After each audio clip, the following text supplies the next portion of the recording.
Muito bem, meninas, vamos falar então agora um pouquinho sobre disciplina. Disciplina é uma coisa muito importante. Aristóteles, que foi um grande pensador da filosofia, já trouxe essa frase, né, que através da disciplina vem a liberdade. E depois, anos mais tarde, muitos e muitos anos mais tarde, a gente teve essa letra também na música do Legião Urbana, né? Que ele fala a mesma frase, né? Disciplina é liberdade. Então, parece que não, né? A impressão que a gente tem é o contrário, né? De que pessoas muito disciplinadas são pessoas presas, né? Mas é o contrário disso. E a gente vai falar um pouquinho sobre isso agora. Então, disciplina é fazer o que precisa ser feito, mesmo quando você não quer fazer. Né? A disciplina não só orienta o comportamento do líder, mas também serve como exemplo para suas equipes, promovendo uma cultura de comprometimento e responsabilidade. Líderes disciplinados são consistentes. E essa consistência cria um ambiente de previsibilidade e confiança, tanto para a equipe quanto para os outros stakeholders.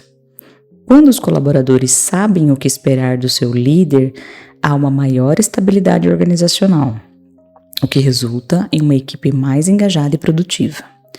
A disciplina é fundamental para o cumprimento de metas ao longo prazo. Penso, sinto, falo, faço. Walk the talk. Walk the talk é uma expressão em inglês que significa fazer o que se diz, agir de acordo com o que se diz. No contexto corporativo, essa frase enfatiza a importância da congruência entre as palavras e a ação. Resumo, aquela frase que a gente escutava antigamente, que falava assim, faça o que eu mando ou o que eu digo, mas não faça o que eu faço, não serve mais, né? Isso aí é uma liderança muito old school, né, de pessoas que queriam privilégios ao invés de responsabilidades na liderança, né? E isso afasta as pessoas, né? Afasta o time. Então, não adianta eu querer que meu time chegue todos os dias no horário certo, né? Se eu me atraso todos os dias. Não adianta eu pedir para que as pessoas cumpram os prazos, né, das atividades, dos relatórios, se eu nunca cumpro. Se eu peço tudo de última hora para eles porque eu não cumpri um prazo que o meu chefe tinha me pedido antes, né? Então, essa desorganização do líder reflete numa desorganização da equipe, né? Lá na primeira aula a gente falou sobre isso. A equipe reflete o comportamento do líder, né? O líder é o espelho da equipe. Então, se você quer ter uma equipe de alta performance, você precisa ser um líder de alta performance. Para ser uma líder de alta performance, você precisa ser uma pessoa organizada e disciplinada, né? Então, começa com pequenas coisas e vai aumentando ali até o mais alto nível de disciplina que você possa imaginar, né? Mas desde você ter uma rotina, né, de horário para chegar e sair do trabalho, você ter disciplina com as reuniões que você agenda, né? Não só nos horários, mas, por exemplo, você decide que você vai fazer uma reunião semanal com seu time.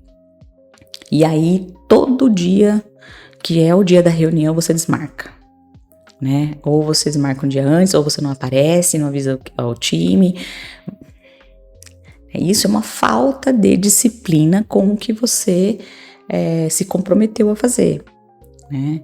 E essa questão da congruência, né? Eu penso, sinto, falo e faço, né? Eu estou congruente em todos os meus sentidos, né?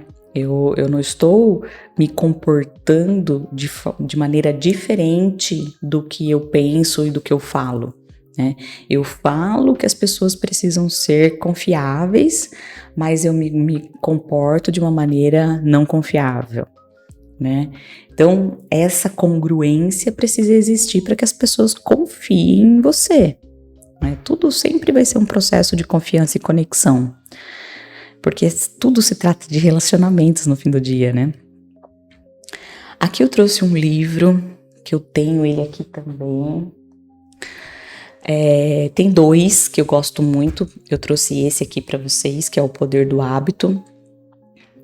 Esse livro foi lançado em 2012, né? Deixa eu deixar aqui grande para vocês, para ficar mais fácil de vocês lerem. O Poder do Hábito explica como os hábitos funcionam, como são formados e como podemos mudá-lo para transformar nossa vida pessoal e profissional. Segundo Charles Duhigg, entender e modificar os hábitos é a chave para o sucesso. E ele lista aqui, né, 3 elementos do hábito, que ele chama de o loop do hábito. Então, o gatilho, né, o estímulo que inicia o hábito. Por exemplo, o estresse que me leva à vontade de comer doce, né? A rotina, que seria a ação em si, comer o doce, e a recompensa, o benefício que reforça esse hábito. Então, essa sensação de prazer e relaxamento que eu sinto, né, ao comer o doce, e que reforça que sempre que eu estou estressada eu preciso de um docinho, né? Para mudar um hábito, devemos manter o mesmo gatilho e recompensa, modificando a rotina, ou seja, eu tenho o gatilho do estresse, eu preciso da recompensa de sensação de prazer e relaxamento, mas eu mudo a ação. Ao invés de eu comer o doce, eu vou, não sei, meditar, um exemplo, né? E aí, ao mudar essa ação, eu passo a mudar o meu hábito para hábitos mais saudáveis, né? Eu conheço pessoas, por exemplo, que precisavam mudar um hábito de tomar refrigerante, né? E essa pessoa, especificamente, que eu me lembrei agora, ela não tomava água. Não tomava, só tomava refrigerante. Sentia sede, tomava refrigerante. Sentia sede, tomava refrigerante. E aí, a gente conseguiu construir com ela essa substituição do refrigerante, né? Por água com gás, no primeiro instante. Água com gás e limão. Depois só água com gás. Depois só água natural. E isso foi um processo, demorou bastante tempo. E ela estava adoecendo, tinha uma série de coisas que estavam acontecendo, mas era um hábito, né? Um hábito da vida dela, construído há muitos anos, e que demorou bastante tempo para reconfigurar. Mas é possível reconfigurar, né? Então você tem que sempre pensar na questão do gatilho e da recompensa, gatilho e recompensa. Esse livro é um livro bem legal que eu recomendo. Tem um outro que eu comentei para vocês que eu ia trazer também, que eu acabei não trazendo, que é O Poder da Manhã. O Poder da Manhã, O Milagre da Manhã. O Milagre da Manhã. É um livro muito legal que fala também sobre hábitos. Eu vou ver se eu consigo colocar na próxima aula pra gente um resumo dele. Fala sobre os hábitos que você poderia incluir na sua rotina matinal, né, que ajuda demais aí na sua produtividade e a sua eficiência durante o dia, né? Então também é um livro bastante interessante sobre hábitos. E aí aqui eu trouxe para vocês um pouquinho da construção, né, do poder do hábito. Então, o que diferencia pessoas bem-sucedidas das demais? Não é talento nem sorte, é a disciplina de construir hábitos consistentes.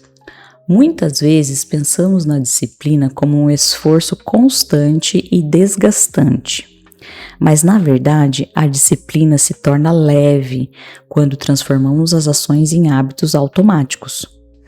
Quando algo se torna um hábito, não precisa mais gastar energia decidindo se vamos fazer. Nós simplesmente fazemos, né? Então, o hábito mais a disciplina é igual a resultado, né? Então, o hábito é o comportamento repetido até se tornar automático. Então, por exemplo, exercitar-se toda manhã, né? E a disciplina é o que nos faz repetir o comportamento até que ele vire um hábito. Exemplo, escolher treinar mesmo nos dias difíceis, né? Aqui, gente, a questão da disciplina, né? É justamente esse o ponto. Tipo, você precisa compreender o porquê você está fazendo aquilo, porquê a adaptação daquele novo hábito na sua vida é importante para você, né? Quais são os resultados que você vai colher adaptando esse hábito novo, né? E isso tem que ficar muito claro na sua mente, né? Estando muito claro, a disciplina é escolher por esse hábito, né? Aqui nesse exemplo é a questão do exercício de manhã, né? Não é fácil levantar de manhã e ir para academia, né? Mas existem vários benefícios que esse hábito me traz quando eu levanto, né, de manhã e pratico exercícios. Eu acordo 5:30 da manhã todos os dias e vou para academia. 5:30 da manhã, dependendo da estação do ano, está escuro, né? E ainda assim eu levanto e vou. No começo, até você sair daquela impedância, aquela dificuldade inicial, né? É muito difícil. É por isso que algumas pessoas falam que você precisa fazer essa repetição, né? Essa disciplina de fazer por 21 dias até que isso se torne um hábito, né? Vários livros falam sobre essa questão dos 21 dias. Eu nem sei quantos dias eu tive que fazer para que o exercício da manhã fosse um hábito para mim. Mas hoje meu corpo pede e já não é um sacrifício. Eu desperto e eu vou, e é uma coisa que acontece naturalmente, automaticamente para mim, a menos, é claro, se eu tô doente, se tem uma tempestade lá fora, se é uma coisa muito, muito fora do normal acontece, acabo pulando, mas se eu estou aqui na minha rotina normal, eu faço a opção de ir naturalmente, né? É um processo automático. Então é você adaptar esses processos, né? E você ter disciplina para fazê-lo até que isso se torne uma coisa automática para você, tá bom? Aí aqui eu vou falar de um tema muito legal, que é muito difícil, mas é muito importante, que é a procrastinação, né? O que é a procrastinação? É o ato de adiar ou postergar atividades que precisam ser feitas, mesmo sabendo que isso pode trazer consequências negativas. Diferente de simplesmente esperar o momento certo, a procrastinação geralmente ocorre quando optamos por fazer tarefas menos relevantes ou prazerosas, evitando as mais importantes. É importante destacar que procrastinar não é sinônimo de preguiça. Enquanto a preguiça envolve inatividade ou falta de vontade, a procrastinação frequentemente está relacionada à dificuldade de lidar com emoções, como ansiedade, medo de falhar, perfeccionismo, né? Procrastinar é uma resposta comportamental complexa e influenciada por diversos fatores. A regulação emocional, né? Um dos principais motivos para procrastinar é a tentativa de evitar emoções negativas associadas a uma tarefa. Por exemplo, um estudante pode adiar o início de um projeto porque sente ansiedade ao pensar na dificuldade ou no tempo necessário para concluir o projeto. Busca por recompensas imediatas. Nosso cérebro é programado para buscar recompensas rápidas.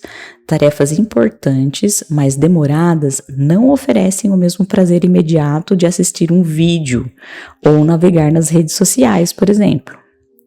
Falta de clareza e planejamento. Quando uma tarefa parece vaga ou excessivamente complexa, o cérebro tem dificuldade em organizá-la, levando ao adiamento. Medo do fracasso ou perfeccionismo.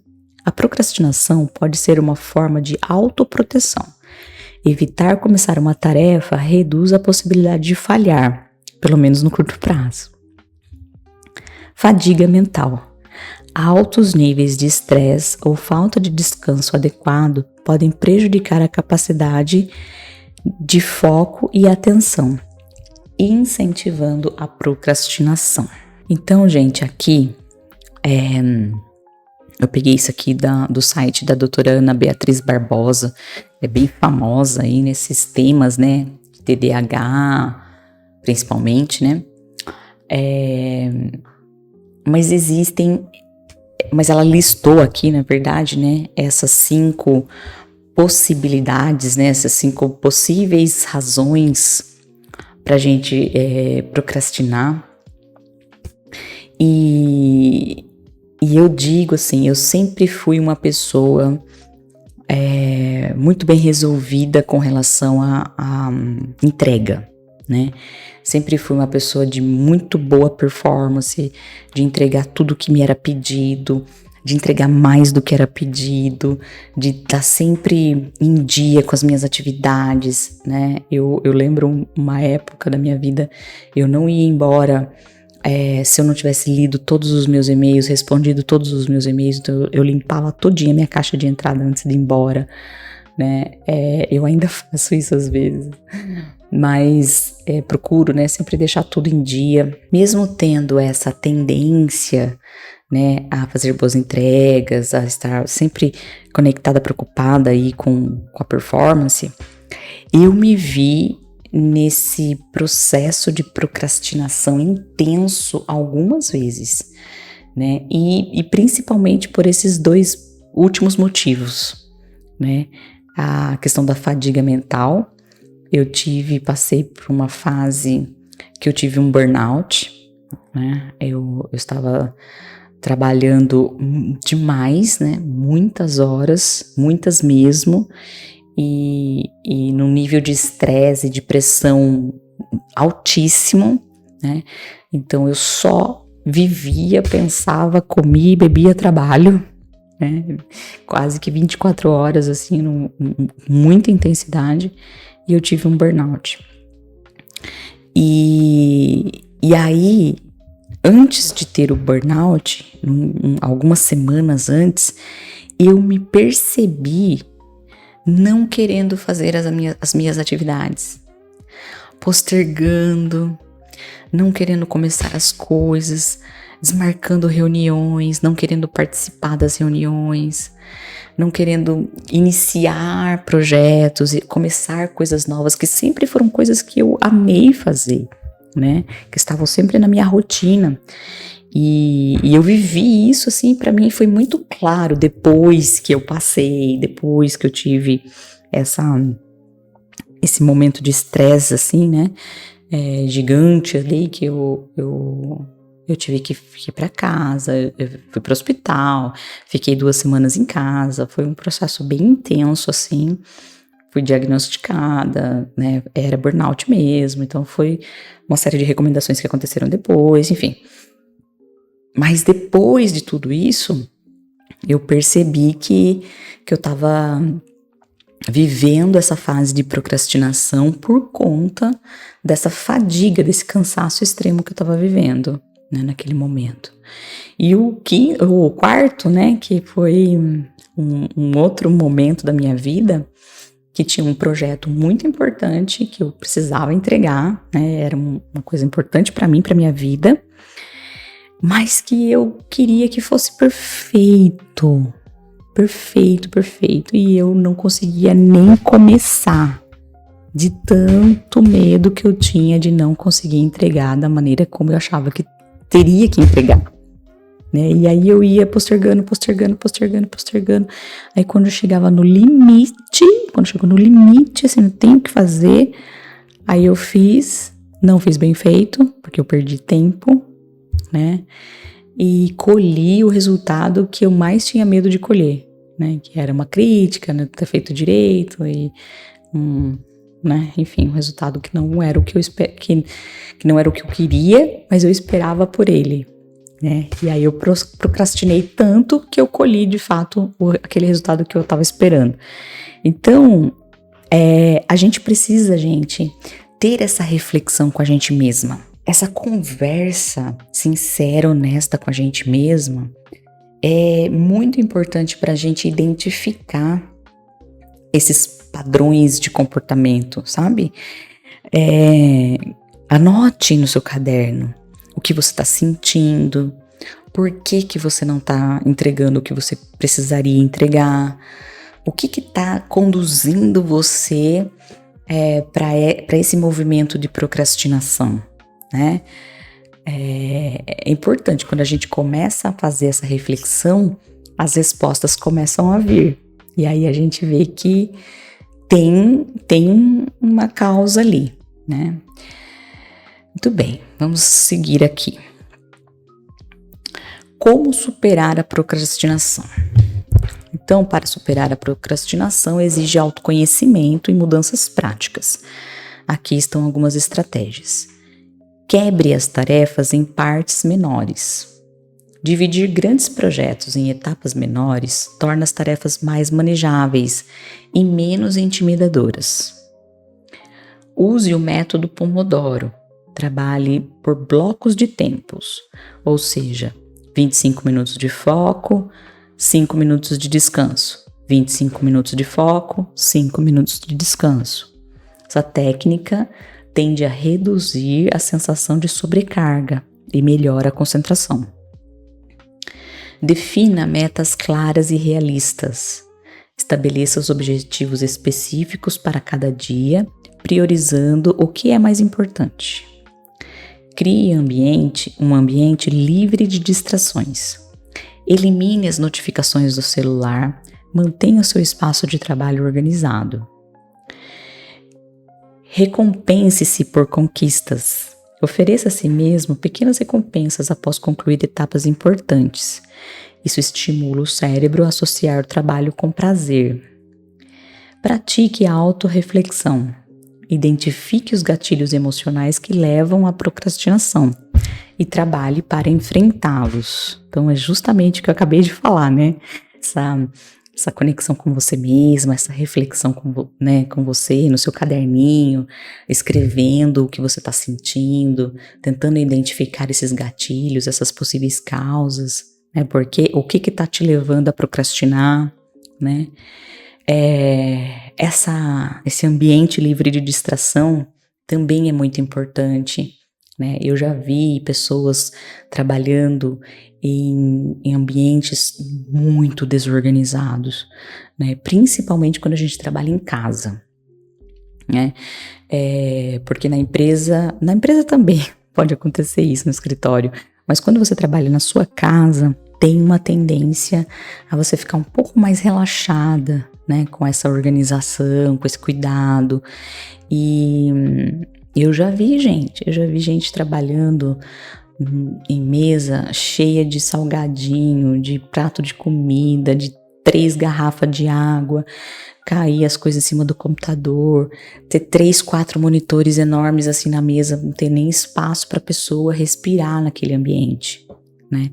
Então, esses ambientes sujos, desorganizados, com muita coisa, isso leva a uma distração gigantesca para a mente, né? Para que você tenha uma mente organizada, você precisa estar num ambiente organizado, um ambiente limpo, onde você saiba onde está cada coisa, né? Onde você tenha as coisas que você precisa na sua mão, né? Tem ali a metodologia do 5S, se você não conhece, pesquise, eu não vou trazer aqui pra gente, porque é outro fórum, mas a metodologia do 5S fala sobre essas questões de organização e limpeza, né, nos ambientes. É muito voltada para o uso de industrial, né, limpeza na indústria, na fábrica, mas também tem os 5S administrativo, que ajuda a gente nessa organização, né?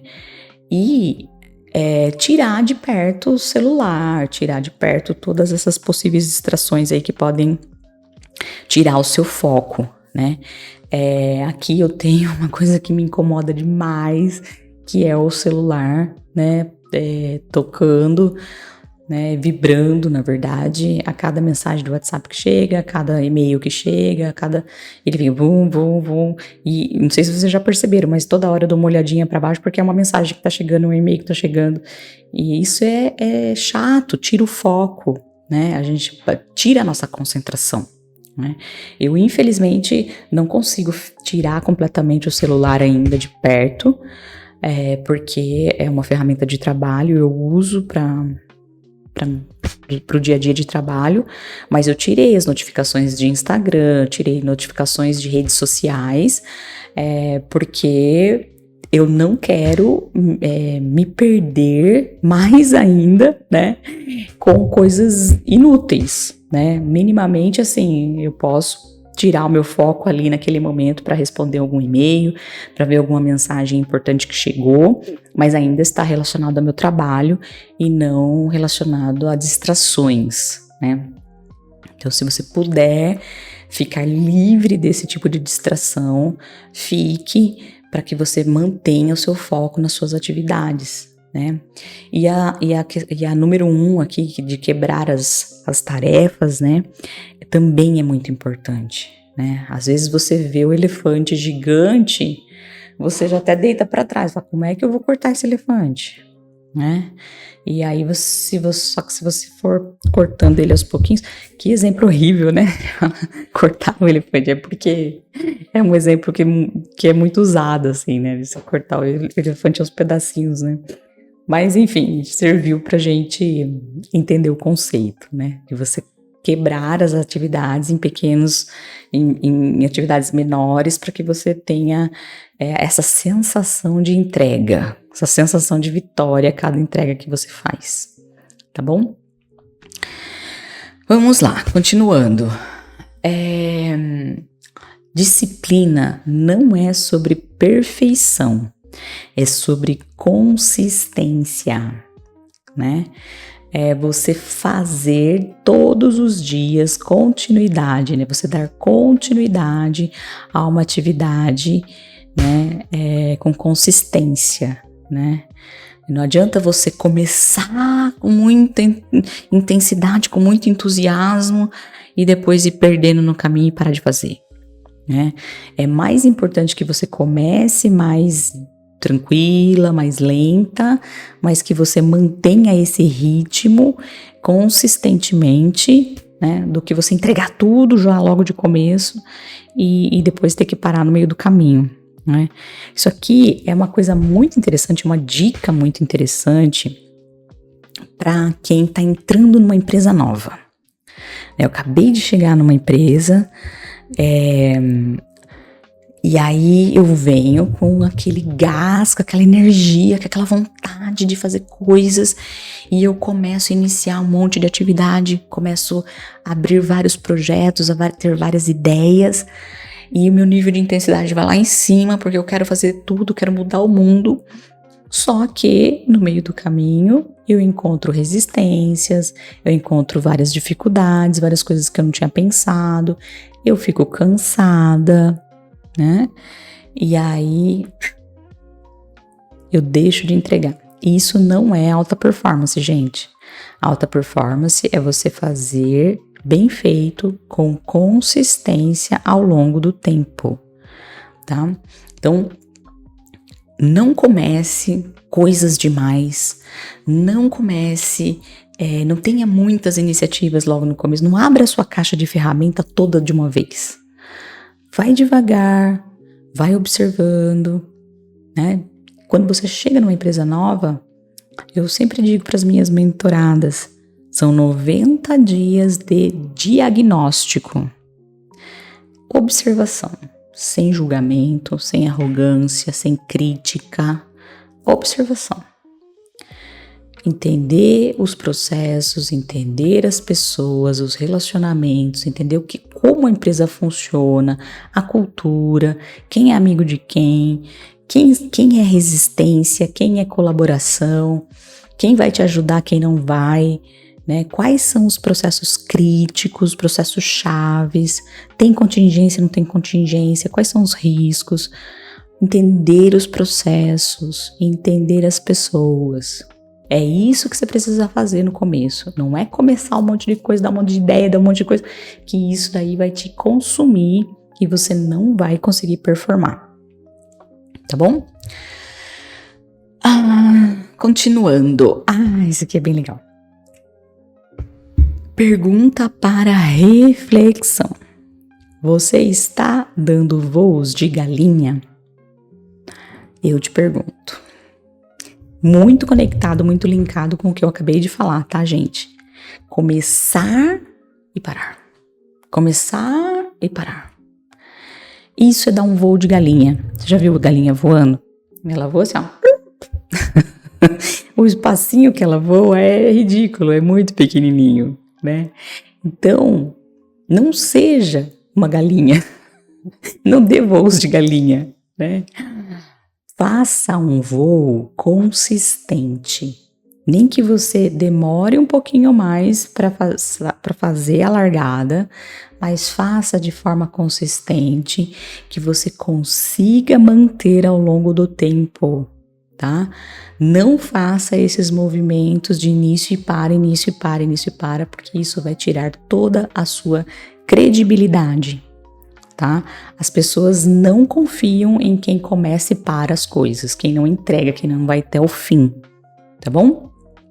Então seja muito honesta com você para responder essa pergunta, né? Escreve aí no seu caderninho essa reflexão, se você está dando voos de galinha. Tá bom, meninas? Agora, vamos lá. Então, aqui uma outra reflexão, né? A disciplina é a ponte entre objetivos e conquistas.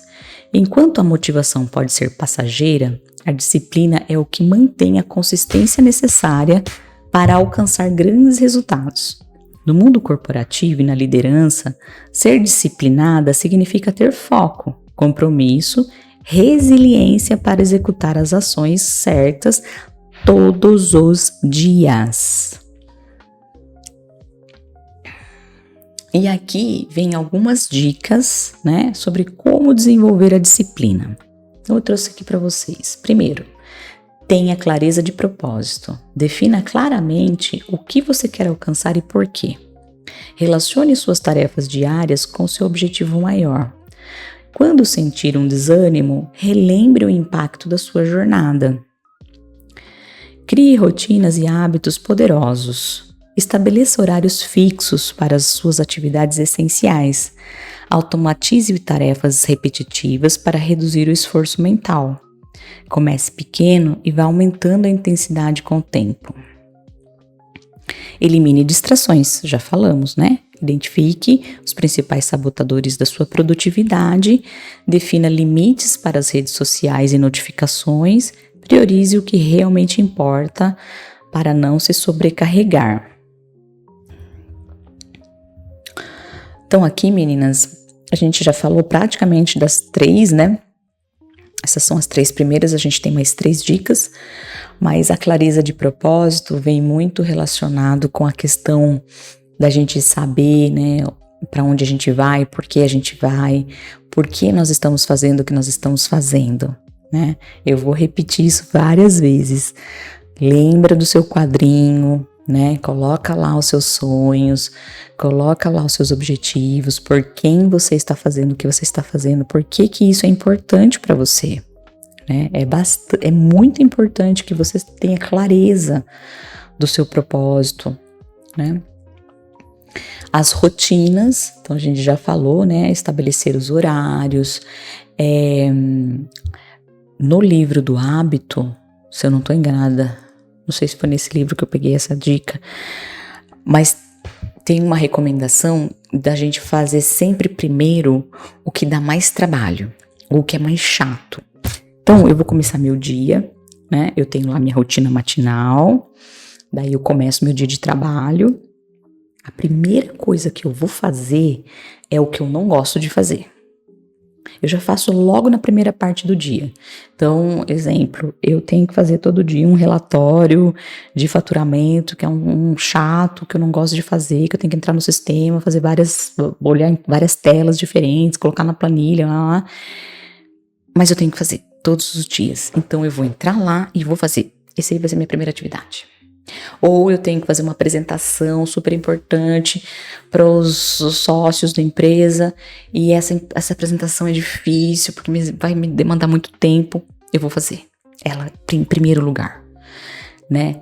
Eu tenho, gente, a gente vai falar um pouco sobre isso na aula de produtividade, mas eu tenho um caderno pessoal, lá daquele caderninho de reflexão, e eu tenho meu caderno de trabalho. Né? No meu caderno de trabalho, eu anoto os meus to-dos, né? O que eu tenho para fazer, atividades pendentes, né?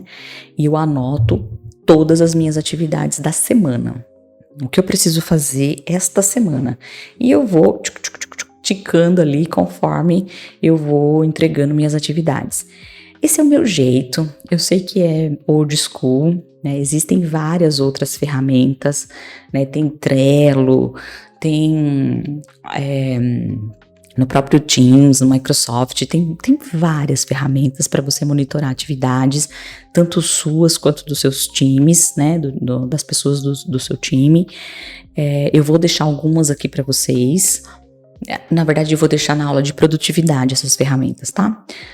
Mas, gente, não importa muito como você faz, importa que você faça, né? Que você tenha algum método para organizar as suas atividades, o que você precisa entregar, o que você precisa fazer.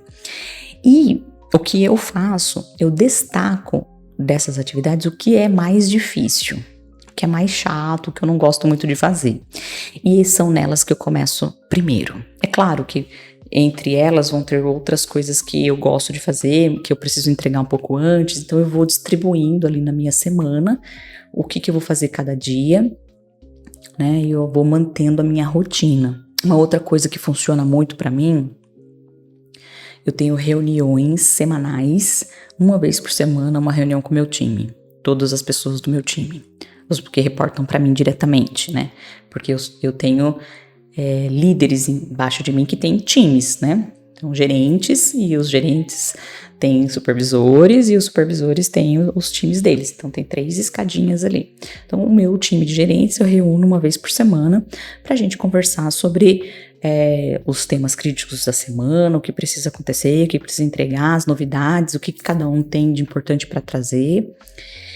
E durante a semana, eu tenho 6 gerentes. Durante a semana eu falo no 1 a 1 individual com todos. Então eu já separo a minha agenda. Segunda eu falo com fulano, terça eu falo com Beltrano, quarta eu falo com cicrano, já deixo reservado. Reunião recorrente para o ano todo, toda segunda eu vou conversar com fulano. Hoje a gente não tem muito assunto para falar, não tem nada. Ok, a gente desmarca, mas eu mantenho essa reunião regular, né, uma rotina estabelecida com ele e com todos eles, né? E sempre tenho que falar, gente. E na maioria das vezes, essas conversas são conversas de mais pessoais, são conversas dos interesses, são conversas de feedbacks, mas não assim tão estruturados, são conversas do que tá dando certo, o que não tá dando certo, estruturação do time, os desafios que eles estão enfrentando, né, os projetos que eles estão entregando. Então são muito ricas essas conversas, né? Então eu tenho na minha agenda, todos os dias, às 4 da tarde eu falo com alguém. Como eu tenho 6, tem um dia que eu falo com 2, né? Eu coloco na quinta-feira. Eu tenho também fechado toda semana essa reunião que eu tenho com o time todo. Eu tenho outras reuniões regulares que tem que acontecer ali todos os dias, que eu deixo já agendado pro ano todo. Assim, eu já sei o que é fixo. né? E aí sobram os spots livres. Nesses spots livres, eu vou colocando essas atividades importantes que eu preciso entregar, né? Então eu distribuo durante a semana, já coloco na agenda, a agenda fica bloqueada naquele horário, ninguém marca reunião comigo, e os outros spots ficam livres para as reuniões que possivelmente vão agendar, né? Mas eu deixo agendado o que eu preciso entregar.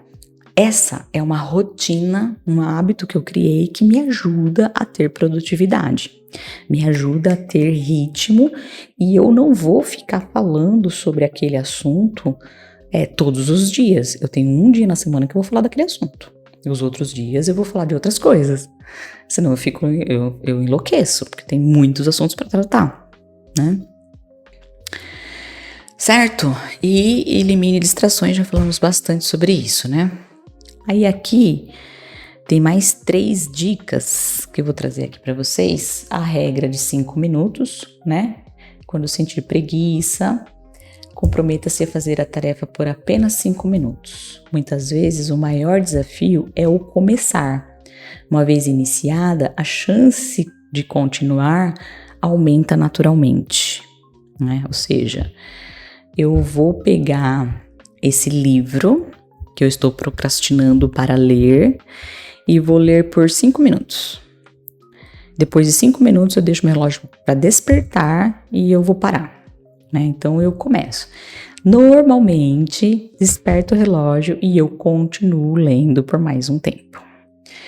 Porque você tem que vencer, né, essa primeira fase ali da procrastinação, da preguiça, né? Passados 5 minutos, normalmente você continua. Rotinas e hábitos poderosos, a gente já falou, né?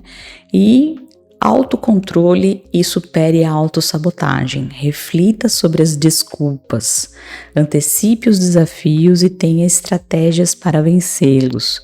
Substitua o pensamento "não estou com vontade" por "isso faz parte do meu crescimento". Então, aqui fala muito sobre como você enxerga, né, as atividades, como você enxerga o seu trabalho, né? Vocês lembram que lá na introdução eu falei sobre a gratidão, né? Você sentir gratidão pelo seu trabalho, pelas suas atividades, pela oportunidade que você está tendo. Quando você se enche de gratidão, você sente felicidade em fazer as atividades. Elas não são um peso para você, né? Quando você se sente feliz, quando você faz o que você gosta, quando você está conectado com aquilo, quando aquilo tem um propósito, é importante para você, você faz com alegria, né? Você faz com diversão, com leveza. É gostoso fazer, né? Ainda bem que eu tô aqui, né? Graças a Deus, ao universo, né? Ao que você acredite, né? Que eu consegui essa vaga, essa posição, essa oportunidade, esse desafio, essa tarefa. Alguém confiou em mim para estar nessa cadeira, né? Então eu vou fazer o meu melhor, eu vou fazer com alegria, eu vou fazer com leveza. Quando você muda, né, faz esse shift de pensamento, para de enxergar como um peso, como uma carga, como uma dificuldade, isso me dá preguiça, isso me dá cansaço, né? E passa a enxergar como, puxa, que legal, vou fazer isso, que bom, graças a Deus, mais uma vez, mais uma atividade, mais um dia, mais um ano, vamos lá, um projeto legal, vai ser bom, nós vamos crescer, nós vamos aprender, nós vamos desenvolver, sabe? Por colocar outra energia no que você precisa fazer, precisa entregar. Isso vai te ajudar a superar a autossabotagem, tá bom? O que nós vimos então, até agora, o walk the talk, né? Aquela questão do faça o que eu faço. Hábitos e procrastinação, falamos bastante, né? E como desenvolver a disciplina. E aqui eu trago para vocês uma lição de casa, mais uma, né? Quais são os hábitos que eu preciso transformar hoje? o que está sendo benéfico e o que está sendo prejudicial para a minha vida. Como eu posso mudar os meus hábitos prejudiciais hoje? Então, com base aqui em tudo que você ouviu, tudo que a gente falou, né? Vamos fazer uma lista de todos esses hábitos que não estão legais e que você precisa fazer uma substituição da ação, né? Vocês lembram que tinha um gatilho, a ação e a recompensa, né? O que eu preciso substituir nessa rotina para implementar melhores hábitos? Vamos fazer esse exercício? É bem legal, porque aí você começa a ter consciência, né? Você começa a ter clareza sobre o que você precisa mudar na sua rotina, mudar na sua vida para ter uma vida melhor, tá bom?